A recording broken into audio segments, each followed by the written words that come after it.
Hey guys, it's been about a month since you've heard from me, but I am hopeful that we've all been able to stay committed in our prayer over ISIS. I've been noticing that when I see things that need prayer, usually they fall into one of two categories. The first category is all things that feel like these great pits of darkness, and I have a difficult time seeing any light in them at all.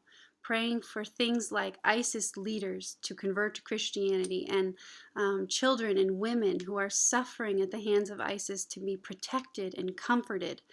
Um, there's this battle in that prayer where I know and I believe that God is at work, but I have a very difficult time seeing His hand at the distance that I'm at. The second category is filled with topics where the light is already bursting through.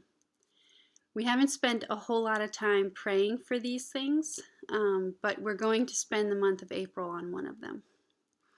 I think I mentioned in a previous video that there's this pattern emerging where it appears that ISIS is driving Muslims away from Islam and towards Christianity. There are thousands of Muslims, both within Iraq and Syria, and also refugees in other nations, who are beginning to see that Jesus and his message are radically different than anything they've ever experienced before. So I want us to spend the month of April praying for this population. Psalm 139 says, "O Lord, you have searched me and you know me. You know when I sit and when I rise. You perceive my thoughts from afar." This is a really familiar passage for me. I've heard it many, many times, and it makes sense to me.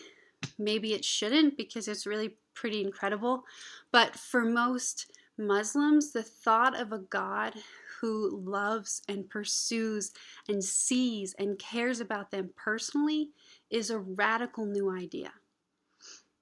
Let's pray that this love will reach the heart of every Muslim who comes into contact with ISIS, and that it will stand in direct contrast to everything they've ever seen before. Peace.